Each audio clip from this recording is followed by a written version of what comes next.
లక్ష్మీ పార్వతి లాంటి వ్యక్తుల గురించి మాట్లాడకూడదు అని చెప్పేసి అని అనుకుంటాం, కానీ కొన్ని సందర్భాల్లో చాలా ఓవర్గా మాట్లాడుద్దండి. స్థాయి మర్చిపోద్ది.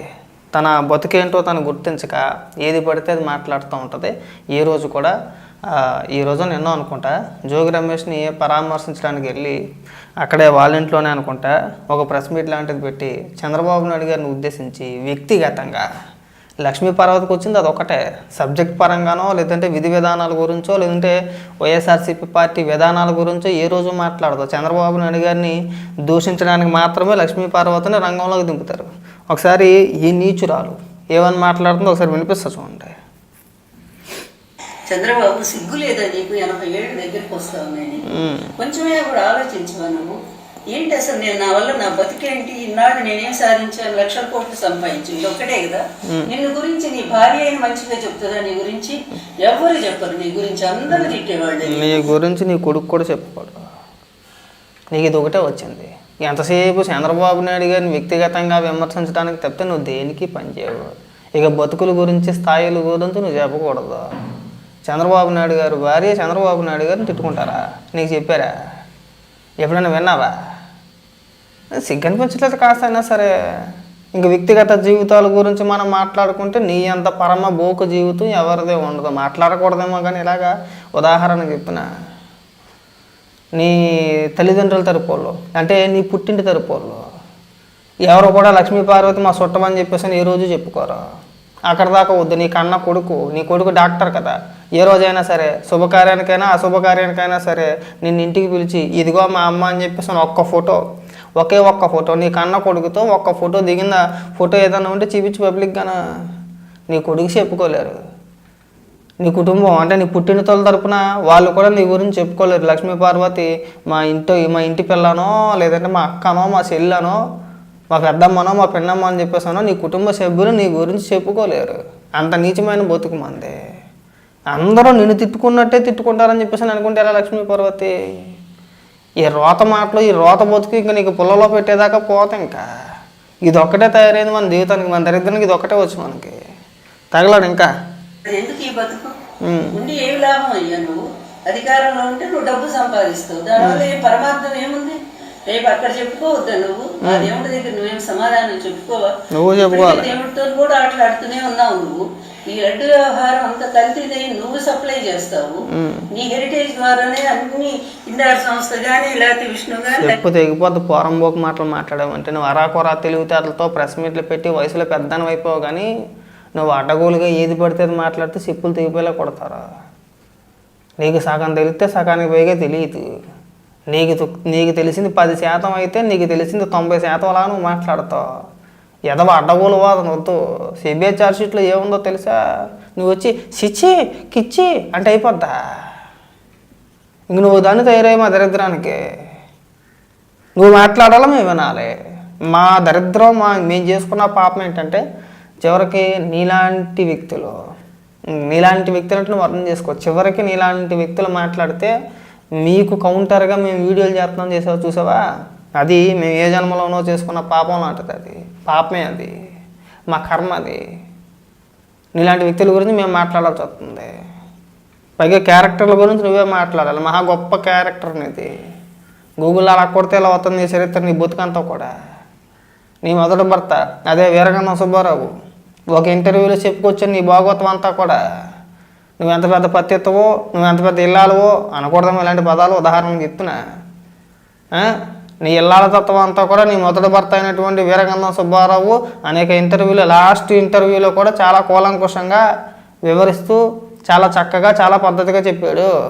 ఆవిడికి పదవి వ్యామోహం, డబ్బు వ్యామోహం, డబ్బు ఎవరి దగ్గర ఎక్కువ ఉంటే వాళ్ళ పంచన చేరుద్ది. అలాగే ఎన్టీ రామారావు గారిని వల్ల వేసుకుంది. జీవిత కథ రాస్తానని చెప్పేసి ఆయన దగ్గర చేరి ఆయన్ని వల్ల వేసుకొని ఆయన్నే పెళ్లి చేసుకొని చివరికి ముఖ్యమంత్రి అవ్వాలని చెప్పేసి కోరిక ఆవిడిది. కేవలం డబ్బు కోసమే నా దగ్గర శిష్యరకం చేసింది. నేను ఆమెను చదివించాను, ఉన్నతమైన స్థాయికి తీసుకొచ్చాను. చివరికి వేరొకరికి పెళ్లి చేసి పంపిస్తానన్నా సరే నా దగ్గర ఆర్థికంగా ఎంతో కొంత నేను సంపాదిస్తున్నాను కాబట్టి నన్ను పెళ్లి చేసుకుంది. ఆ తర్వాత నన్ను వదిలేసి ఎన్టీ రామారావు గారిని పెళ్లి చేసుకుంది. చెప్పుకు రాలేదా? నీ ఎంతో జీవిత చరిత్ర ఎవడ తెలియదని చెప్పేసి ఎందుకు మాలాటోళ్ళ చేత అనిపించుకుంటావు నువ్వు? వయసు కన్నా కానీ మర్యాద ఉన్నారు కదా లక్ష్మీ పార్వతి. ఇంకొకటి ఏంటి, తర్వాత బోలే బాబా ఈ సంస్థలన్నిటిని అడ్డం పెట్టుకొని నేనే పంపిస్తావు, చివరికి అది కూడా నీ టైంలోనే జరుగుతుంది. అట్లాంటి తీసుకొచ్చి జగన్మోహన్ రెడ్డికి అంటగట్టాలని ప్రయత్నం చేశావు. స్వామి ఊరుకున్నాడా? లడ్డుని ఆ విధంగా అంత పదే ముఖ్యమంత్రి చెప్పి దాన్ని పెద్ద ఇష్యూగా చేసి దాంట్లో ఆ కొవ్వు కలిసింది ఈ కొవ్వు కలిసింది ఇష్టం వచ్చినట్టు కొవ్వెక్కి మాట్లాడేవి నువ్వు. అట్లాంటి ఏమైంది ఈ రోజు? నీ బతికేమైంది? అందరూ ఇచ్చి అంటున్నారు. ఎవరైనా మిమ్మల్ని చీచి అంటున్నారు. ఈరోజు వైఎస్ఆర్సీపీ పార్టీని, జగన్మోహన్ రెడ్డిని, ముఖ్యంగా నిన్ను చీచి అని చెప్పేసి ఎవరిని అంటున్నారండి? మిమ్మల్ని అంటున్నారా? నీ గురించి మాట్లాడడం దండగైతే నువ్వు మాట్లాడే మాటలకు సమాధానం చెప్పడం ఇంకాస్త దండగ. జగన్మోహన్ రెడ్డికి అనకూడదేమో కానీ ఈ అప్పాబాయ రాజకీయాలు వచ్చు. నిజంగా చెప్తున్నానండి, జగన్మోహన్ రెడ్డి అభిమానులు ఫీల్ అవ్వచ్చేమో కానీ జగన్మోహన్ రెడ్డికి నిజాయితీగా మగాడి రాజకీయాలు చేయడం జగన్మోహన్ రెడ్డికి చేత కాదు. అన్నీ అప్పాబాయ రాజకీయాలే. ఇంకా అప్పాబాయ రాజకీయాలు అంటే చాలామందికి తెలుసో తెలియదో, మా తూర్పుగోదావరి పశ్చిమ గోదావరి జిల్లాల్లో ఉన్న వాళ్ళకి, మా గోదావరి జిల్లాలో ముఖ్యంగా ఈ అప్పబావ మాటలు అప్పబావ రాజకీయాలు అంటే చాలా బాగా అర్థమవుతాయి. జగన్మోహన్ రెడ్డి ఈ అప్పబావ రాజకీయాలకు తప్పితే దేనికి పనికిరాడు. ఇలాంటి సెకండీలను తీసుకొచ్చి చంద్రబాబు నాయుడు గారిని తిట్టించడానికి తప్పితే దేనికి వాడుతున్నారండి మీరు? అసలు లడ్డు వ్యవహారం గురించి నీకేం తెలుసు అని చెప్పేసి నీ దగ్గర ఏమంత సబ్జెక్ట్ ఉందని చెప్పేసి నువ్వు మాట్లాడుతున్నావు. ఎంతసేపు చంద్రబాబు నాయుడు గారిని వ్యక్తిగతంగా విమర్శించడానికి కాకపోతే ఆయన వయసు 80 ఏళ్ళు, నువ్వు 16 ఏళ్ళ చిన్న కూసువా? నువ్వైనా 16 ఏళ్ళు పిల్లవాళ్ళు పిలవండి కాదుగా, నీకు 60 ఏళ్ళు దాటిని మాట్లాడితే రేపో మాపో ఏం శాపన అర్థాలండి ఇవన్నీ కూడా. నేను మళ్ళీ ఇప్పుడు చెప్తున్నా, ఈ వీడియో రికార్డ్ అవుతుంది కదా, నేను ఇప్పుడు చెప్తున్నా, చంద్రబాబు నాయుడు గారి కంటే ముందే నువ్వు పోతావు. ఆయన నాకు తెలిసి ఖచ్చితంగా 100 ఏళ్ళ వరకు ఆయన ఆరోగ్యానికి ఎలాంటి డోకా లేదు. నువ్వు కష్టం మహాయుతం ఇంకొక 10 ఏళ్ళు బతికితే గొప్పే, అలా కోరుకోకూడదు, తప్పే చెప్తున్నా ఉదాహరణకి. ఎందుకంటే లక్ష్మీ పార్వతి ఈ వీడియోలో అదే పదం వాడుతుంది, ఒకసారి వినిపిస్తావేనండి. కల్తీ లేదని చెప్పి స్వయంగా సిబిఐ రిపోర్టే ఇచ్చింది. అది కూడా కల్తీ కలిపి నెయ్యి నువ్వు మళ్ళీ వెనక్కి తీసుకొచ్చి లడ్డుల్లో కలిపావనేది, ఇంతకంటే పాపం ఇంకేమన్నా ఉందా? చెప్పావు కానీ మరి ఇదేదో అసెంబ్లీలో జగన్మోహన్ రెడ్డి చెప్పొచ్చు కదా. అసెంబ్లీకి వెళ్ళరట, మండలిలో చర్చించేస్తారట. ఇదే శాసన మండలి గురించి, ఇదే కౌన్సిల్ గురించి జగన్మోహన్ రెడ్డి అధికారంలో ఉన్నప్పుడు 3 రాజధానుల బిల్లు ఆమోదించలేదని చెప్పేసి శాసనసభలో నేను కౌన్సిల్ని రద్దు చేసేస్తాను, శాసన మండలి మనకు అవసరం లేదు, ప్రభుత్వానికి భారం, సంవత్సరానికి 60 కోట్ల రూపాయలు ఖర్చు అయిపోతుంది, దీనివల్ల ఉపయోగం లేదు, అసలు ప్రజలు మనల్ని శాసనసభకి ఎన్నుకున్నారు కానీ శాసన మండలికి ఎన్నుకోలేదు. మనకి దేశంలో అన్ని రాష్ట్రాల్లోని లేదు, కేవలం 8 రాష్ట్రాల్లో మాత్రమే ఈ శాసన మండలి ఉంది, మనకు అవసరం లేదని చెప్పేసి తీర్మానం చేసి మండలం రద్దు చేసేస్తానన్నాడు కదా. మరి ఇవాళ మండలిలో ఎందుకు చచ్చిపెట్టాలండి? శాసనసభలోనే పెడతారు కదా. సభకి వెళ్ళరట, ఈవిని తీసుకొచ్చేసారు, సబ్జెక్టు లేదు, పాడు లేదు, పిచ్చి మాటలు. కాకపోతే ఎట్లాగలేదు, మొదటి నుంచి లేదు, అది మాకు తెలుసు. అసలు ఏనాడు ఇతను దేవుడు పూజ దండం పెట్టిన పాపాన్ని పోలేదు. అందుకని ఇప్పుడు కూడా బూట్లు వేసుకొని పోతుంటాడు ఏదైనా పూజకి పిలిస్తే. అలాంటి వాడు నేను వెంకటేశ్వర స్వామి భక్తుడిని, అందరూ భక్తులు అవుతారని ఎత్తేస్తే భక్తులు అయిపోతారా? దాన్ని ఆచరణలో చూపించొద్దా? నిజంగా అట్లాంటి భక్తే ఉంటే స్వామివారి లడ్డుని ఈ విధంగా చేస్తారా? నువ్వు సీక్రెట్ గా ఎంక్వైరీ చేయించరా? సీక్రెట్ గా చేస్తారా? నీ బతికి సిగ్గా పాడా, అంత వయసు వచ్చింది మనకి, రేపో మాపో పోయేలా అనకూడదు కానీ చెప్తున్నా ఉదాహరణకి. అంత వయసు వచ్చింది నీకు, సీక్రెట్గా ఎందుకు చేయాలండి? సీక్రెట్గా ఎందుకు జరపాలి? ఎవరిని కాపాడడానికి సీక్రెట్గా ఎంక్వైరీ జరిపించాలండి? అంటే జగన్మోహన్ రెడ్డి అధికారంలోకి వచ్చిన తర్వాత అన్ని మతస్థులను తీసుకొచ్చి టీటీడీ చైర్మన్గా చేసేసి, టీటీడీలోకి అన్నిమత ఉద్యోగస్తులను కూడా అన్నిమతస్తులను తీసుకొచ్చి చేర్పించేసి, హిందువుల మనోభావాల్ని, హిందూ సాంప్రదాయాల్ని ఒక పక్క మంట కలిపేస్తూ ఉంటే కల్తీ జరిగింది. దేవుడి పేరు చెప్పుకొని 1,000 కోట్ల రూపాయలు 100 కోట్ల రూపాయలు అవినీతి చేస్తే సీక్రెట్గా జరపాలా? సీక్రెట్గా ఎందుకు జరపాలండి? ఎవరిని ఉద్దేశించి జరపాలి?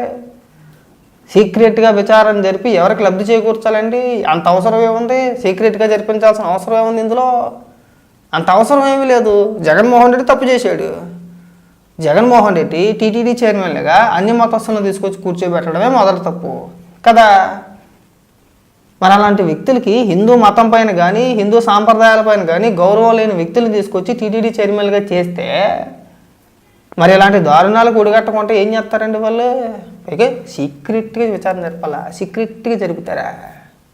నీకు బాగా అలవాటు అయిపోయింది సీక్రెట్గా అన్నీ చేయడం, బాగా అలవాటు అయిపోయి మీకు సీక్రెట్గా విచారణ జరపాలా? సీక్రెట్గా జరపరు, బహిరంగంగానే చెప్తారు, ప్రజలకు తెలియాలి. జగన్మోహన్ రెడ్డికి మళ్ళీ ఓటెత్తే ఏం జరుగుద్ది అనేది ప్రజలకు చెప్పాలి. చెప్పే ప్రయత్నంలో భాగంగానే బహిరంగంగా ఎన్డీడీబీ రిపోర్ట్ ఆధారంగా ముఖ్యమంత్రి చంద్రబాబు నాయుడు గారు మాట్లాడినా, పవన్ కళ్యాణ్ గారు మాట్లాడినా, తెలుగుదేశం పార్టీ నాయకులు మాట్లాడినా, జనసేన పార్టీ నాయకులు మాట్లాడినా ఎన్డీడీబీ రిపోర్ట్ ఆధారంగానే మాట్లాడారు. గాలి మాటలు ఎవరూ మాట్లాడలేదు. ఇప్పుడు కూడా మేము మాట్లాడుతున్నా సరే, ఇప్పుడు ఏం మాట్లాడుతున్నాం మేము? ఇప్పుడు కూడా ఎన్డీడీబీ రిపోర్ట్ ఏదైతే ఉందో ఆ రిపోర్టు, అలాగే మన సిబిఐ ఫైనల్ ఛార్జ్ షీట్లో ఏవైతే చెప్పుకుంటూ వచ్చారో దాదాపు 250 కోట్ల రూపాయలు అవినీతి చేశారు. అసలు నెయ్యే వాడలేదని చెప్పేసి అని సిబిఐ తేల్చి చెబితే సిబిఐ రిపోర్ట్ చూడలేదా? నువ్వు సిబిఐ రిపోర్ట్ చూడలేదా? ఏం చూడాలి? నువ్వు చూసావా? చదివా? పోనీ నీకు తెలుసా? పోనీ రిపోర్ట్లో ఏముందో, ఎంతమంది ముద్దాయిలుగా చేర్చారు నీకు తెలుసా? ఇక్కడికి వచ్చి శాపనార్థాలు పెట్టడం, కుక్క ఏడుపులు ఆడడం, ఇది ఒకటే వచ్చింది, కుక్క ఏడుపులు. ఈ ఏడుపులు మినహాయించి మనకు వచ్చింది ఏమీ లేదు ఇక్కడ. మాట్లాడమ్మా. వేలంపాట్లో పెట్టినట్టుగా బజార్లో పెట్టి కోర్టులకు వెళ్ళి సుప్రీంకోర్టు దాకా వెళ్ళి ఇంత దారుణానికి ఒడిగెట్టావే పాపాత్ముడా. ఆ పాప ఊర్చబోతుందా? దేవుడు ఊరుకుంటాడా? అందుకే నీ హెరిటేజ్ మొత్తం తీగలాడితే డొంకొచ్చినట్టుగా నీ హెరిటేజ్ మొత్తం భాగవతం బయటకు వచ్చేసింది. అది ఇప్పుడే నేనేం మాట్లాడినంటుంటే ఏదో అన్నట్టుగా ఉంది. నేను బాతు చేపల దగ్గరికి వెళ్ళి నేను చెప్పండి, నేను నిజంగా ఎప్పుడే మిమ్మల్ని తిన్నానా? నేను అహింసావాదిని కదా. కరెక్టే. నువ్వు సాంప్రదాయాల గురించి, పద్ధతుల గురించి, సంసారం గురించి చెప్తావు కదా అప్పుడప్పుడు. సేమ్ అంతే కదా, నువ్వే చెప్పుకొస్తావు కదా అప్పుడప్పుడు. విలువలు, విశ్వసనీయత, మనుషులు మోసం చేయకూడదు, పెళ్లి చేసుకుంటే భర్తతో కలకాలం పాటు జీవితం సంసారం చేయాలి, చావైనా బతికైనా భర్తతోనే అని చెప్పేసి నువ్వు అప్పుడప్పుడు చెప్పుకొస్తావు కదా. నువ్వు చెప్పినా బాగా చెప్పినా ఒకటే, రెండు ఒకటే. మాకు రెండు ఒకేలా వినపడతాయి. పనికి మనుషులు చెప్పమాక మా దగ్గర చెప్పుకున్నట్టుగా ఉంటుంది అన్నమాట. అందువల్ల ఇలాంటి వాడు, ఎందుకంటే ఇతని పాపానికి నిష్కృతి అయితే లేదు. ఆ శిశుపాలుడికి విష్ణుడు 100 తప్పులకు అవకాశం ఇచ్చాడు, కానీ ఇతని 100 కాదు 1,00,000 తప్పులు దాటిపోయినాయి. ఈ నిష్కృతి ఎవరు ఇవ్వాలంటే దీనికి భగవంతుడు తప్ప. కాలమే ఇస్తుంది, అది కూడా తొందరలోనే ఉంది. ఒక్కొక్కటి ఇతనికి అన్ని కూడా బయటకు వస్తూనే ఉన్నాయి. పోనీ నీ మాటకే వద్దాం. పోనీ అలాగే ఓ దిక్కుమాలనాడు, ఓ పనికిమాలనాడు తిరుమలని 2 కొండలు చేయాలని చెప్పి చూశాడు. దేవుడు ఇమీడియట్గా తీసుకెళ్ళిపోయాడు. మీరు ఎన్ని రకాలుగా ఫీల్ అయినా సరే, మీరు ఇంత వ్యక్తిగతంగా విమర్శిస్తున్నప్పుడు మేము మాత్రం సాంప్రదాయాలని, గౌరవం అని రాజకీయంగా విమర్శించాలి, కానీ ఇంకొక రకంగా మేము మాత్రం ఎందుకు పాటించాలండి? అలాగే ఒక దౌర్భాగ్యుడు జీవో నెంబర్ 338 తీసుకొచ్చి తిరుమల పరిధి కేవలం 27.5 చదరపు కిలోమీటర్లే. ఆ పరిధిలో కేవలం 2 కొండలు మాత్రమే వస్తాయి, మిగిలిన 5 కొండలు పర్యాటక ప్రాంతాలుగా మేము తీర్చిదిద్దేస్తాము, డెవలప్మెంట్ చేస్తాం మేము అని చెప్పాడు ఒకడు. ఆ తర్వాత పెద్ద ఎత్తున వ్యతిరేకత మొదలైతే ఏమైంది? మళ్ళీ జీవో నెంబర్ 746, 747 తీసుకొచ్చాడు. ఇవాళ ఏమని మాట్లాడతారు మీరంతా కలిసి? జియో నెంబర్ 746, 747 గురించి మాట్లాడతారు, కానీ అంతకంటే ముందు తీసుకొచ్చిన 338 గురించి మాట్లాడరు. ఆ జియోలో ఏముందో స్పష్టంగా చెప్పరు. ఆ జియోలో చాలా క్లారిటీగా ఉంది. అందుకే కదా మనం కూడా చెప్తున్నాం. ఉదాహరణకి అలాంటి పాపాలు చేశారు కాబట్టి అందరికంటే ముందే కాలం చేశారు. ఇతను చేసిన పాపాలు బయటకు వస్తున్నాయి. నాకు తెలిసి సరైనటువంటి పనిష్మెంట్ సరైన సమయంలో వస్తుంది. అలాగే మా గవర్నమెంట్ తప్పకుండా వస్తుంది. ప్రజలు ఎదురు చూస్తూ ఉన్నారు. ఈరోజు ఎప్పుడెప్పుడు ఎలక్షన్లు వస్తాయో, జగన్ గారు మళ్ళా ముఖ్యమంత్రిని ఎన్నుకుంటాము. అన్ని వర్గాలకు న్యాయం చేసిన లీడర్ అండి. That is the leader. Leader అనేవాడు అట్లా ఉంటాడు. చెప్పావు కానీ పనికి మాలు మాట్లాడినే కూడా. నువ్వు జగన్మోహన్ రెడ్డి భజన చేయడం తప్పితే దేనికి పనికిరావు. నువ్వు నీలాంటి సెకండీలను అడ్డం పెట్టుకుని రాజకీయాలు చేయడానికి తప్పితే జగన్మోహన్ రెడ్డి దేనికి పనికిరాడు. ఎంతసేపు అప్పాబావ రాజకీయాలే. ఒక పక్క అసెంబ్లీ సమావేశాలు జరుగుతున్నాయి, అసెంబ్లీలో చర్చించవచ్చు, వెళ్ళి అసెంబ్లీలో మాట్లాడవచ్చు. మీరు ఏ తప్పు చేయకపోతే, మీ నాయకులు ఏ తప్పు చేయకపోతే, జగన్మోహన్ రెడ్డి పాత్ర లేకపోతే, నిజంగా మీ ప్రమేయం లేకపోతే, మీరు చెప్పినట్టుగా సిబిఐ మీకు క్లీన్ చిట్ ఇచ్చేస్తే, మీరు మాట్లాడే మాటలో, ప్రెస్ మీట్లో మీరు ఏదైతే మాట్లాడుతున్నారో ఆ మాటలో డైరెక్ట్గా అసెంబ్లీలో జగన్మోహన్ రెడ్డితో పాటు మిగిలిన 10 మంది ఎవరైతే ఉన్నారో వాళ్ళంతా అసెంబ్లీకి వెళ్ళి అసెంబ్లీలో మాట్లాడచ్చు కదండి. వేరే ఏం అంశాలు ఏమీ ప్రస్తావించవసరం లేదు. ఇవే అంశాలు ప్రస్తావించండి, మీ దగ్గర ఉన్న ఆధారాలు అసెంబ్లీలో చూపించండి, అలా వెళ్ళరట. ఇక నీలాంటి వ్యక్తులందరినీ తీసుకొచ్చేసి చంద్రబాబు నాయుడు గారిని వ్యక్తిగతంగా విమర్శించేసి వయసు అయిపోయిందనో ఇంకొకటనో మన వ్యక్తిగతంగా చిచ్చి చిచ్చి చిచ్చి చిచ్చి చిచ్చి ఇదొకటే వచ్చింది, చిచ్చి చిచ్చి మన బతుకు అంతకంటే చిచ్చి మేము కూడా మాట్లాడగలుగుతాం. మీరు వ్యక్తిగత జీవితాల జోలికి వెళ్ళిపోతే ఒకవేళ వ్యక్తిగతంగానే చూసుకుంటే నీ బతుకు అందరికంటే అంతకంటే అత్యంత నీచమైన చిచ్చి చెప్పుకోగలం. ఏంటి నేను చెప్పానుగా ఇందాక కూడా, కన్న కొడుకు ఇగో ఈవిడ మా అమ్మ అని చెప్పుకోలేని దౌర్భాగ్య పరిస్థితి. ఇంక అంతకన్నా చిచ్చి ఏముంది? అంతకన్నా చిచ్చి ఇంకోటి ఉంటుందా? నువ్వు ఓ పండగకి వెళ్ళావు, ఓ పబ్బానికి వెళ్ళావు, ఓ పుట్టినరోజుకి వెళ్ళావు, ఓ సచిన రోజుకి వెళ్ళావు, ఏ కార్యక్రమానికి నీ కొడుకు ఇంట్లో జరిగే ఏ కార్యక్రమానికి నువ్వు స్వతహాగా వెళ్ళి హాజరవ్వలేవు. నీ కొడుకు కానీ నీ కోడలు కానీ, నీ కోడలు ఈవిడ మా అత్త అని చెప్పుకోలేదు, నీ కొడుకు ఈవిడ మా అమ్మ అని చెప్పుకోలేరు. ఇంక అంతకన్నా శిష్చి ఏముంది? అదే పెద్ద శిష్చి. నిజంగా అలాంటి దౌర్భాగ్య పరిస్థితి ఎవరికన్నా వస్తూ రేసుకుని చచ్చిపోతాడు. నువ్వు ఇంకా బతికి పట్టకట్టేసి ఇంకా సిగ్గు లేకుండా ప్రెస్ మీట్లు పెట్టి రాష్ట్ర ప్రజలకు ఉపన్యాసాలు నువ్వు చెప్పాలా, మేము వినాలి? అయ్య బాబు, అంతకు మించిన దౌర్భాగ్యం, అంతకు మించిన దిక్కుమాలతానో, అంతకు మించిన లోపడతానో, అంతకు మించిన ఘోర అవమానం కూడా ఉండదేమో మాకు. మీలాంటి వ్యక్తులు వచ్చి మాకు ఇక్కడ ఉపన్యాసాలు చెప్పాలి, ఇంకెవరో లేరు మాకు. గొప్ప గొప్ప వాళ్ళు పుట్టిన రాష్ట్రం మంది. చివరిగా నీలాంటి వ్యక్తులు ప్రెస్ మీట్లు పెట్టి నీతులు చెప్తా ఉంటే విని మళ్ళీ దానికి కౌంటర్ ఇస్తాను చూసాం మేము. ఇంకా మా అంత ఎరిపాపలో, మా అంత పనికిమాలలో ఇంకెవరు ఉండరేమో. ఇంకా పైగా మన బతుకు మీద మనం ఊసేసుకోవాలి శిష్యి అని చెప్పేసి. నువ్వు మళ్ళీ ఎదుటోళ్ళ జీవితాల గురించి శిష్యి, నీ బతుకు గురించి ఆలోచిస్తుంటే ఒకసారి నీకు నువ్వే అనుకుంటా చిచ్చి నాకు ఎంత బతుకా అని చెప్పేసి అని. ఈ పనికి మా డైలాగులు కొట్టమాకండి. ఏదైనా ఉంటే పాలసీల విధంగా అసెంబ్లీకి వెళ్తారో, మండలిలో చర్చిస్తారో, జగన్మోహన్ రెడ్డి వస్తాడు, సిబిఐ ఛార్జ్షీట్లో ఏముందనేది వివరంగా చెప్పే ప్రయత్నం చేయండి. నేను జగన్మోహన్ రెడ్డి గారు కూడా మాట్లాడుతున్నా, మీరు ఇలాంటి సెకండీలు అడ్డం పెట్టుకొని రాజకీయాలు చేసినంతకాలం మీరు ఈ జీవితంలో మళ్ళీ మీరు అధికారంలోకి రాలేరు.